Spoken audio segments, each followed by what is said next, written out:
My name is Evelyn and I'm 32 years old. I'm a family court judge. I've spent years helping others make the hardest decisions of their lives. But nothing prepared me for the moment my sister's fiancé looked me straight in the eye and said, "You're the judge here tonight. Tell everyone what really happened." 5 years ago, he said it in front of our whole family, during their engagement dinner, in front of the woman who had mocked me all my life, my younger sister, Melissa. My hands were shaking, my voice caught in my throat. And yet, part of me knew this moment would come, because sometimes silence protects the wrong people, and the truth has a way of demanding to be heard. Have you ever kept a secret just to protect your family, even if it meant losing yourself? Have you ever been blamed for doing the right thing? If any of this feels familiar, this story is for you. And if you've ever stood alone trying to hold a broken family together, I hope you'll stay with me. This might not be easy, but it's real, and it's time. Melissa smiled, raised her glass. Here's to the woman who never makes mistakes because she judges everyone else's. Some people laughed, others looked away. I smiled politely. That's what I always did. Then came a pause, a strange quiet, and Richard, her fiancé, stood up from his chair. His face had changed, no longer warm, just firm. He looked across the table at me, then at Melissa, and then back at me again. "You're the judge here tonight," he said. His voice was calm, but final. Tell everyone what really happened 5 years ago." The room froze. Melissa's hand tightened on her wineglass. My father furrowed his brow. My mother frowned, confused. My heart began to race. I hadn't heard those words, not out loud, not in years, but I knew exactly what he meant. The secret I had buried, the one I thought I'd take to my grave, was no longer mine alone. And just like that, I was back there again. 5 years earlier, middle of the night, phone ringing, Melissa's voice, broken, scared. "Evelyn, please, I need you." It was 3:12 a.m. Rain tapped against the windshield. The motel sign flickered red. Room 117, far end of the lot, dim light under the door. I knocked once, then again. "Melissa, it's me." The door opened just a crack. Her face peeked through, bruised, swollen. One eye nearly shut, she pulled me in quickly, locked the door. The room smelled like sweat, cheap liquor, and something sharper, burnt plastic, rotting sweet, clothes everywhere, broken glass on the floor, empty bottles on the nightstand. And then I saw her, a small girl, curled up on the bed, eyes wide, silent. She couldn't have been more than 2. She was shaking. I froze. Stared. Melissa followed my gaze, her voice cracked. "This is Sophie," she said. "She's mine." I turned to her, stunned. "You have a daughter?" She nodded, tears falling. "No one knows." I looked back at the child, thin arms, hollow cheeks, and right then I understood. This wasn't just about helping Melissa. This was about saving Sophie. Sophie didn't move. She just watched me, silent, still. I knelt beside the bed. "Hi there," I whispered. She blinked slowly, didn't speak. Melissa sat on the floor, back against the wall, arms wrapped around her knees. "I was going to give her up," she said, "but when she was born, I couldn't." I looked around. No toys, no food, just silence and fear. "Where's her father?" I asked. Melissa looked away, gone, angry, said I lied. "Did he hurt you?" She didn't answer. She didn't have to. I took off my coat, wrapped it around Sophie. Her body flinched at first, then softened. Michael arrived minutes later. He took one look at the room at Sophie and said quietly, "She needs a hospital, now." Melissa didn't argue. That's when I knew. She was broken, and that little girl, she had no one. Except me. The emergency room lights were too bright. Sophie clung to my shirt, face buried in my neck. Her fingers dug into my shoulder like she was afraid to let go. Doctors moved quickly. Vitals, IV fluids, blood tests. She hadn't eaten properly in days. Melissa sat beside me, silent, pale, hands shaking. Michael filled out forms. He listed me as Sophie's guardian, just temporary. "She needs stability," he said, "and she trusts you." I nodded, but inside I was spiraling. This wasn't what I planned. I was supposed to help, not become responsible. Later that night, as Sophie slept in my guest room, I stood in the doorway. She was small, so small. A child born into chaos, and now suddenly mine to protect. Melissa stayed on the couch. She didn't speak much. Didn't cry, but before I went to bed, she looked up at me and whispered, "Don't tell Mom and Dad, please." So I didn't. No one knew about Sophie. No one but me. Growing up, Melissa and I were always compared. She was the pretty one. I was the responsible one. She forgot homework. I brought extra pens. She stayed out late. I covered for her. Mom said I was too serious. Dad said I needed to let loose. But when Melissa crashed, it was always me picking up the pieces. Even now, with a child, with secrets, she still came to me, and I still opened the door. At breakfast, Melissa sat quietly pushing toast around her plate. Sophie was in the other room humming softly to cartoons. "I never meant for this to happen," she said, her voice small, almost like a child herself. "I know," I replied, but the truth I wasn't sure anymore. Later, I drove Sophie to daycare. No one asked why I had a toddler in my car. No one ever asked much of me. They just expected I'd manage. Like always. That weekend, Michael made breakfast. He always did on Sundays. Quiet mornings, black coffee, folded napkins. Sophie sat on his lap, giggling over pancake shapes, stars, bears, a crooked heart. He was good with her, gentle, patient, the kind of calm she needed. I watched them from the kitchen, a strange warmth growing in my chest. Melissa had gone to a meeting. She said she was trying. I wanted to believe her. Michael looked up. "She's attached to you, you know." I smiled. "She doesn't know any better?" "No," he said. "She knows safety. That's different." I hadn't told him everything yet. Not about Melissa's past, not about Sophie's father, not about the night at the motel. But he didn't ask for details. He just showed up every day. I used to think love was about words, but maybe it's about presence, about staying. And Michael, he was still here. For a while, it felt like progress. Melissa went to rehab meetings. She read parenting books. She kissed Sophie goodnight. I wanted to believe it was real. Some mornings, she made tea for both of us. Other days, she slept past noon. But I held on to the better days, hoped they'd multiply. Michael stayed too. He fixed the leaky faucet, walked Sophie to the park, taught her to say thank you with both hands. One night, Melissa came home late, eyes red, no excuse. "I just needed a break," she whispered, then locked herself in the bathroom. Sophie asked, "Where's Mommy?" I said. "She's tired, baby," but my voice cracked. 2 weeks later, Melissa was gone, left a note. "I'm not ready. I'm sorry." No bags, no plan, no goodbye to Sophie. Just gone. And suddenly, I was a mother to a child I didn't birth and a silence I didn't choose. I didn't call our parents, didn't tell anyone Melissa had left, just kept going. Sophie needed breakfast, baths, clean clothes, books at bedtime. I learned how to braid hair, how to soothe night terrors, how to answer hard questions without lying. "When is Mommy coming back?" "I don't know, sweetheart, but I'm here. Every day."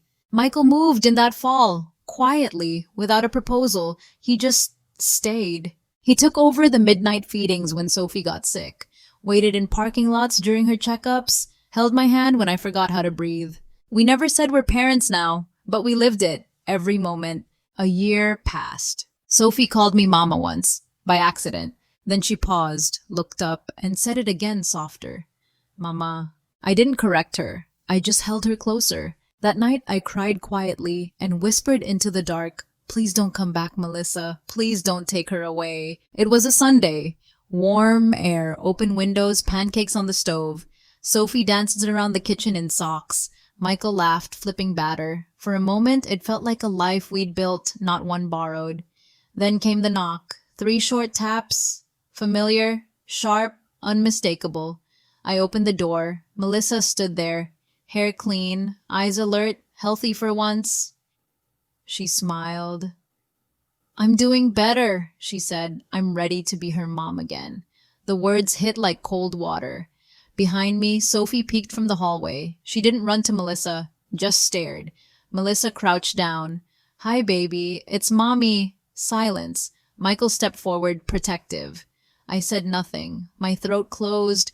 Melissa stood up. "I've been sober for 6 months. I got a job. I want her back. No warning, no apology, just want." And just like that, the ground shifted again. She had returned, and I was no longer invisible. I didn't sleep that night. Sophie curled beside me, her small hand on my chest, like she knew. Melissa stayed in the guest room, quiet, polite, too polite. In the morning over coffee, she said it again. I want to raise my daughter. Not our, not with you, just my. Michael didn't say much. He looked at me waiting. I knew the law. Melissa was her biological mother. No paperwork said otherwise. I could fight it, drag her to court. But Sophie, she didn't deserve that. So I agreed. I'll help with the transition, I said. Melissa nodded like she'd won, but I didn't feel defeated, just hollow. The day Sophie left, she didn't cry. She looked at me, then at Melissa, then back again. Are you coming too, Mama? I knelt down, kissed her forehead. Not today, baby, but I love you. Always. She waved from the back seat, and I stood on the porch watching my heart drive away. The house was too quiet. Her toys stayed where she left them. Books on the floor. Crayons under the table. I didn't move them. Not for weeks. Michael tried. He made dinner. He asked if I wanted to go out. I didn't. I feel like she died, I whispered one night. He didn't answer, just held my hand. Melissa didn't send pictures. No calls, no updates. The silence said everything. She wasn't including me. She was erasing me. I kept working. Longer hours at court, extra cases, empty distractions. At night, I'd sit by Sophie's bed, still made, still waiting. I'd press my face into her pillow just to remember her scent. Michael found me there once, didn't say a word, just sat beside me in the dark. Some losses don't come with funerals. Some hearts break in complete silence, and no one knows. Because you still show up, still smile, still breathe. 3 months passed. No word from Melissa, not a single photo. Not even on Sophie's birthday. I stopped checking my phone at night, stopped hoping, then a call. But not from Melissa. It was a woman named Nancy Reed. Soft voice, firm tone. I'm with Child Protective Services, she said. Sophie was brought into our care yesterday. My chest tightened. What happened? There was a welfare check. The home was unstable. She's safe now, but she's asking for you. My world narrowed to a single breath. I asked where she was. Nancy gave me the name of the foster home. I thanked her, hung up, sat still for 10 full minutes. Michael walked in, saw my face. He didn't ask. He just grabbed the keys. We didn't speak on the drive. There was nothing left to say. Only one thing mattered now. She remembered me. She still wanted me. The foster home sat on a quiet street, gray shutters, a swing in the yard, too calm for what I felt inside. Nancy met us at the door. Warm eyes, professional smile. She's been quiet, she said, but the first thing she asked was, "Can Evelyn come get me?" My legs nearly gave out. Inside, Sophie sat on a small couch, knees tucked, hugging a worn stuffed rabbit. She looked up, her eyes locked onto mine, and for a moment nothing moved. Then she stood, slowly, cautiously, and whispered, "Mama." I dropped to my knees. Arms open, she ran straight into them. No hesitation, no fear. Her little body trembled against mine, but her voice was steady. "I knew you'd come." I held her tighter than I ever had. Michael wiped his eyes behind me. Nancy gave us space. That was the moment I knew she wasn't just a child I once cared for. She was my daughter, in every way that mattered. Sophie didn't ask where Melissa was. She didn't mention her at all, just held my hand like she wasn't letting go this time. Nancy sat us down. "We can't release her yet," she said gently. "There's a process. But if you want to pursue custody, we can begin today." I nodded. No hesitation. Michael filled out the first forms. I signed the second. We moved like a team, quiet, focused, steady. Later that night, Sophie slept between us on the bed. One arm across my chest, the other wrapped around Michael's wrist. None of us said it out loud, but we all knew something had changed. This wasn't temporary. This wasn't borrowed time. I had let her go once, and it nearly destroyed us both. This time, I would fight. I would do everything I knew how, not just as her Aunt Evelyn, but as the only mother who had never left. A week later, Melissa called. Her voice was sharp, cold. "I heard you have her." No greeting, no pause. I said nothing at first, then simply, "She's safe. I want her back," she snapped. "She's my daughter." I stood in the kitchen, Sophie coloring quietly at the table. She looked up, smiled. I smiled back. I've already filed for custody, I said. Calm, steady, my heart pounding. Melissa laughed, bitter, empty. You think they'll give her to you? You're not her mother. She calls me mom. I didn't raise my voice, didn't plead, just truth. Melissa's silence stretched. Then, you'll regret this. She hung up. Michael walked in, saw my face, didn't ask, just wrapped his arms around me. We both knew this wasn't going to be quiet, wasn't going to be easy, but it had begun, and this time I wouldn't let go. The papers came 2 days later. Custody dispute. Melissa had filed her response. She'd hired a lawyer, a good one. Aggressive, expensive. She's making this about biology, Michael said, reading through the documents. No mention of the past year, no mention of you. I expected that. Melissa always rewrote stories to fit her. We met with our attorney the next morning. Older woman, sharp eyes. She listened carefully, then said, Do you have proof you were the child's primary caregiver? Photos, medical records, daycare forms, signed in my name? I have everything I said.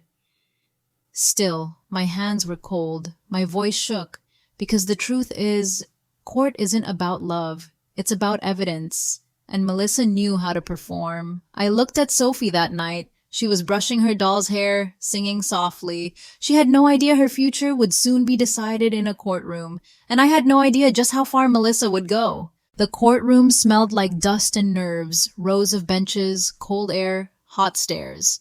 Melissa sat across from me, polished, calm, wearing soft colors and a perfect smile. Her lawyer spoke first. Healing, growth, a mother reclaiming her role, words that meant nothing but sounded good. I watched the judge. She barely looked at me. Then it was our turn. My lawyer stood, presented records, photos, witnesses. Michael spoke clearly. Daycare staff gave statements. Even Nancy testified. But Melissa cried at the right moments, talked about postpartum depression, about second chances, about God. The room leaned toward her. Sympathy is a powerful thing when you wear it well. When it was my turn, I looked at the judge and simply said I never left her. No tears, no stories, just truth. But truth isn't always louder than guilt, and sometimes what's fair doesn't look fair at all. The ruling came 2 weeks later, plain envelope, thin paper, heavy outcome. Melissa would retain parental rights, but I'd be granted joint custody supervised visitation at first. A slow transition, no celebration, no real comfort, just compromise. I sat at the kitchen table, letter in hand, Sophie drawing beside me. Did the judge say I can stay here now? She looked up, hopeful. I couldn't lie, but I couldn't crush her either. Not yet, sweetheart. But soon, okay? She nodded, went back to her drawing. A house with 3 stick figures, labeled Mommy, Mama, Me. I bit my lip, felt the weight settle deeper. Melissa picked her up that evening. Polite smile, tight jaw. Sophie held my hand a long time before letting go. I'll be back, Mama, she whispered. I smiled, but it ached, because love doesn't always win quickly. Sometimes it has to wait. Days turned into weeks, visitation schedules, supervised playrooms with painted walls and fake smiles. Sophie would run to me, arms open, then glance nervously at the caseworker. Like love had rules now, like hugs had limits. I brought her the same stuffed rabbit, the one she'd left behind. She held it tight but never took it home. Melissa said it confused her. The worst part wasn't the distance. It was the pretending. Pretending we weren't mother and daughter. Pretending this was fair. At home, her room stayed the same. Bed made, nightlight on, books stacked by the pillow. Michael tried to keep me grounded, but even his steady hands couldn't hold all the weight I carried. One night, I sat in Sophie's room alone, held the rabbit, whispered into the dark. She still remembers. She still calls me Mama. That has to mean something. I needed it to, because if it didn't, I didn't know how much longer I could wait. The invitation arrived on cream cardstock, gold letters, curled script. You are cordially invited to celebrate the engagement of Melissa and Richard. Michael read it twice. I didn't read it at all, just stared at the name. Melissa, getting married, to the man who once stood up and told her to speak the truth. I hadn't seen Richard since the custody hearing. He hadn't reached out, hadn't said a word. I wondered if he still remembered what he saw that night. what he heard in court. The date was in 3 weeks. The venue, our parents' house, the same dining room, the same table. Sophie was invited too. She should see her family together, Melissa wrote at the bottom, as if we hadn't all fallen apart. Michael asked if I wanted to go. I didn't answer. But deep down, I knew I had to. Not for Melissa, not for appearances, but because some endings begin where everything started. The house looked the same, white shutters, fresh flowers, but it didn't feel like home. Inside, voices echoed familiar distant, laughter layered with tension. Melissa greeted guests in soft blue silk, hair pinned perfectly, her smile wide but her eyes never touched mine. I arrived with Sophie and Michael. Our names weren't on the seating chart. We were handed folded cards instead. Mom, family overflow. We sat near the back, next to the hallway, not near the food, not near the toasts. Sophie stayed close. She held Michael's hand but kept glancing at me. Then Melissa raised her glass. "Thank you all for coming," she said, "especially those who've always supported me." Her eyes flicked in my direction, a glance ablaze. The room chuckled politely. Michael shifted. I stayed still. I was used to this, being present, but never seen. Still, something in the air felt fragile, like the truth was waiting to breathe. Melissa stood with her glass raised, smile wide, voice smooth. "I just want to thank everyone," she began, "for believing in me, especially when I didn't believe in myself." Soft applause, a few kind nods. I stayed still. Then she turned to me. "To my sister Evelyn, always the example. Always so composed." A pause. "No mess? No mistakes? Just rules and silence. You're not really the motherly type, are you?" The room stiffened. A few awkward chuckles. No one knew where to look. Michael reached for my hand under the table. Sophie glanced up at me, confused. I didn't respond, didn't flinch, but something in me shifted.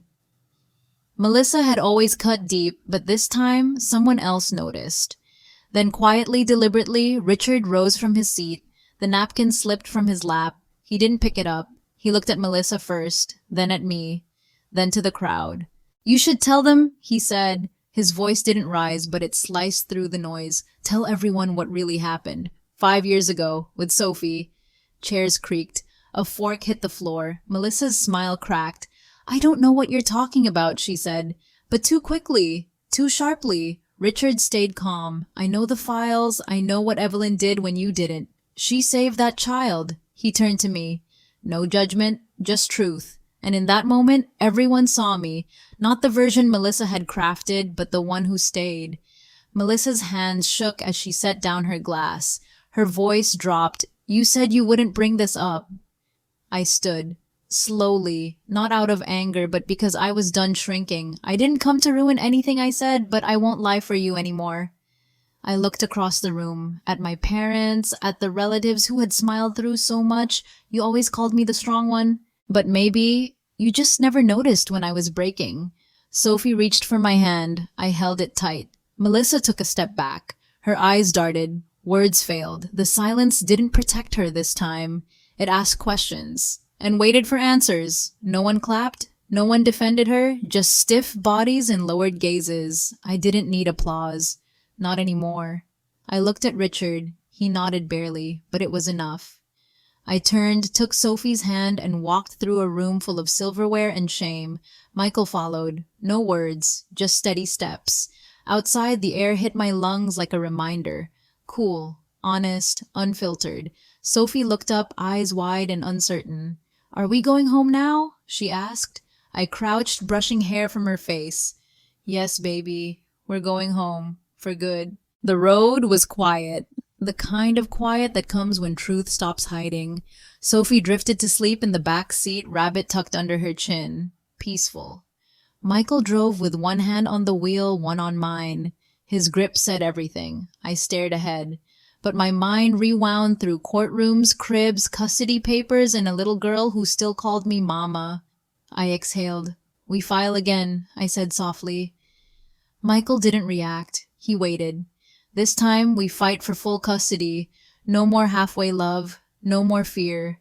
He nodded once, like he'd already made that choice. From the back, Sophie stirred, whispered, half asleep, "I don't want to go away again." I turned, held her gaze in the rearview mirror. You won't, I said, not ever again.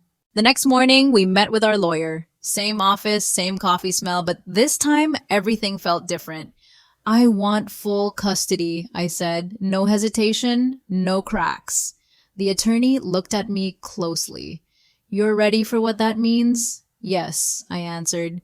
She's not a guest in my life. She's my daughter, in every way that counts. We gathered everything, medical records, school reports, photos of birthdays, bruises, bedtime stories. Michael handed over his own folder, a letter he'd written.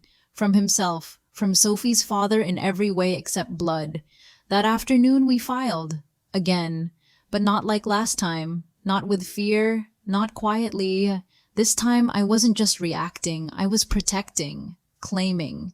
When we got home, Sophie was building a fort in the living room. Pillows, blankets, laughter. She peeked out. Did you do the paper thing? I smiled. We did. She nodded, then whispered, Good. I don't want to live in pieces anymore. Neither did I. 3 days later, Melissa showed up at my door. No warning, no smile, just anger dressed in panic.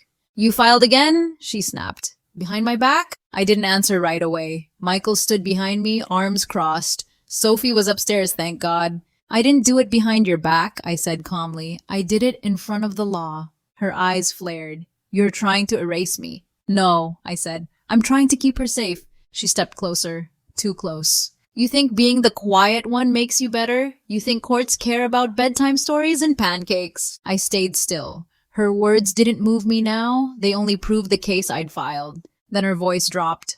I'll drag you through court until you're broke. I'll remind everyone you're not her real mother. Michael stepped in front of me. You should leave. Melissa stared at me one last time, and this time I saw it not rage, but fear. She was losing something she never truly held, and she knew it. The next few weeks were full of paper calls and waiting rooms, but under all of it there was Sophie. She was the reason. Every form, every witness, every late-night signature, all for her. Our lawyer helped gather more. Teachers, neighbors, pediatric notes. Proof that love isn't just biology, it's breakfast routines. It's showing up. One afternoon, Sophie sat at the table drawing a picture for the judge. She handed it to me proudly. 3 figures. Me, her, and Michael, holding hands under a yellow sun. What's this? I asked gently. Her answer was simple. That's our house. That's who loves me. I tucked it into the case file, more valuable than any legal document. That night, I watched her sleep, legs kicked off the blanket, one hand on her rabbit. I whispered, you don't have to prove anything, but I will. For you. Because this time, I wouldn't just fight. I'd finish it. The courtroom was colder this time, less crowded, but heavier. Sophie stayed home with a sitter, too young for witness chairs and legal words that forget children are listening. Melissa sat across from me again, but something was different. No makeup, no earrings. Her hands trembled. Her lawyer did most of the talking, blamed instability on stress, blamed absence on recovery, blamed everything on anyone but her. When it was my turn, I didn't cry, didn't shake. I read Sophie's drawing aloud, line by line. This is our house. This is who loves me. The judge didn't blink, but she listened, really listened. Michael spoke too, not loudly but clearly, about love without blood, about choice. Then came silence, heavy, lasting, the kind that comes right before something changes forever, and deep in my chest I felt it. We'd done everything we could. Now it was no longer ours to decide. We stood as the judge returned, her face unreadable, voice low, measured. She spoke for several minutes, legal language, careful phrasing, but I heard it. The shift. Then the sentence that broke me, full physical and legal custody, awarded to Evelyn Moore. I didn't move, didn't breathe. Melissa let out a quiet gasp. Her chair creaked as she leaned forward, eyes locked on the floor. She didn't argue, didn't cry. For once, she was still. Michael gripped my hand, his thumb shaking against mine. The judge continued. Supervised visitation, 6-month review, therapy recommendations, but my ears were still ringing with just one truth. She's mine now, officially. Outside, the sky was pale, almost soft, like it had waited with us. I called the sitter, told her we were on our way. then whispered to Michael, "Let's go get our girl." Because finally, we weren't fighting for her. We were bringing her home. Sophie ran to the door when we arrived. Barefoot eyes bright, her arms flung wide before we even stepped inside. "You're smiling," she said. "Did the paper thing work?" I knelt down, pulled her close. "It worked," I whispered. "It's all done." She leaned back, searched my face. Her voice softened. "Is it over now?" I looked at Michael, then back at her. "Yes, baby. No more leaving, no more visits. You're home. For good." She buried her face in my neck, like she was letting go of a weight she never had words for. That night, we let her stay up late. She danced in pajamas, a crown of pillows on her head. Michael made popcorn. I lit a candle Sophie had picked out weeks ago. She said it smelled like hugs. Later, I tucked her in. She reached for my hand. "Will I still be yours when I'm big?" I smiled through tears. Always, even then, especially then, because this fight was over, but the love was just beginning. A week later, a package arrived, no return address, but I knew the handwriting. "Melissa," inside a photo album. Old baby pictures of Sophie, hospital bracelet, a lock of hair taped to a card, no note, just a quiet goodbye pressed between pages. I sat on the couch, turning each one slowly. Her face so small, eyes too wide for a newborn, but still hers, still mine. Michael sat beside me, said nothing, only rested his hand on my back. That night, I placed the album on Sophie's shelf. Next to her storybooks, next to the rabbit. Someday, she'd have questions. She'd want to know more. And when that day came, I'd tell her the truth. Not to blame, not to reopen wounds, but to show her that love isn't always where it starts, it's where it stays. And Melissa, in her own way, was finally letting go. 3 days after the package, Melissa called. I almost didn't answer, but something in me said, "Listen." Her voice was tired. Not angry, not sharp. Just quiet. "I'm leaving the state," she said. "No more court, no more fighting." I didn't respond. Let her fill the silence. "I messed up. I know that now. And maybe walking away is the one thing I can do right for her." I closed my eyes. Let the words land. "I'm not asking for forgiveness," she added. "I'm just giving her a real chance." Then softer, "Tell her I love her, even if she forgets." The line went dead, just like that. I sat for a long time, phone still in my hand, heart caught between ache and relief. Melissa hadn't just lost custody, she'd chosen absence. And for once, she didn't slam the door. She closed it, gently, and walked away.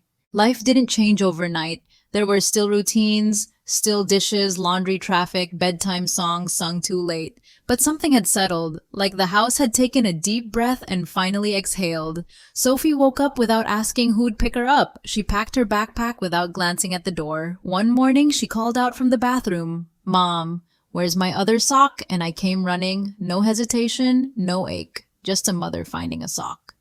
Michael danced with her in the kitchen. Burnt waffles, too much syrup, laughter that filled every corner. At school, her teacher pulled me aside. "She's blooming," she said, "like she knows she's safe now." And maybe that was it. Not the custody ruling, not Melissa's exit, but the quiet certainty that no one was coming to take her away anymore. Home wasn't a question now. It was the answer she'd been waiting for. It came in a plain envelope, stamped and sealed. Official. I opened it, alone in the kitchen. Sophie was at school. Michael was at work. Inside, one sheet of paper, black ink, bold letters, layers. Legal name change approved. Sophie Grace Moore. Our name. Not borrowed. Not temporary. Hers. I held the paper against my chest, tears slipping quietly. Not from sadness, but from arrival. She had always been mine, but now the world finally said so too. That afternoon, I picked her up early. We sat on the porch swing, sun warming her cheeks. I showed her the paper. "Read it out loud." She grinned. "Does that mean I belong to you now?" I smiled back. "No, sweet girl. It means you always did. Now it just has your name on it." That night, as I tucked her in, Sophie reached for my hand. The room was quiet, only the hum of her nightlight, the soft rustle of blankets. She looked at me, eyes, wide voice, small but certain. "Do you remember when I used to call you Evelyn?" I nodded slowly. "I remember." She smiled. I didn't know yet, but my heart already did. I swallowed the lump in my throat. Then she said it again, soft, simple, but heavier than anything I'd ever carried. Mama. Not a question, not a habit, but a choice. I leaned down, kissed her forehead. I'll never stop answering to that. She rolled over, one arm around her rabbit, the other stretched toward me just enough to stay close as she drifted. In the quiet, I sat beside her bed and whispered the name too, Sophie Grace Moore. Ours forever. Some Saturdays we visit the park with the tall willow trees. Sophie loves the swings. Michael brings coffee, and I sit on the bench watching them laugh in the light. People sometimes ask, "She's yours." I nod, but inside I smile at the weight of what that means. They don't know the motel room, the broken bottles, the courtroom, the silences that nearly undid us. They just see now, a girl with steady eyes and two hands reaching for her, never letting go. Sophie once asked, "Will we ever tell people the whole story?" Maybe I said, "When you're ready." She thought for a moment, then grinned. Or maybe it's just ours, and maybe that's enough, not to be understood by everyone, but to be fully known by the one who matters most. Spring came early that year. The garden bloomed wild, not perfect but full. Sophie turned 6 with frosting on her chin and ribbons in her hair. Her friends ran barefoot through the yard. Michael lit candles on the cake. As we sang, she looked up at me, eyes bright, voice steady. "This is the best day ever." I smiled, not because it was perfect, but because it was real. Ours. Later that night, after the gifts were opened, after the dishes were stacked, she crawled into my lap. "Do you think families have to match?" she asked. I kissed the top of her head. "No, baby, they just have to hold on." She nodded, then whispered, "Then we're the best kind." And in that moment, with her heartbeat against mine, Michael's laughter in the next room, and peace finally rooted in the walls, I realized we hadn't just survived the storm. We'd grown something beautiful from it. A family, built not by blood, but by choosing each other every single day. What if love isn't about blood, but about staying when it's hardest? This emotional journey, inspired by 5 powerful Reddit stories, follows the life of a woman who chose to become a mother when no one else would. Based on real voices, real pain, and real healing, this is not just a story, it's a truth many live. Don't miss this deeply moving Reddit story adaptation.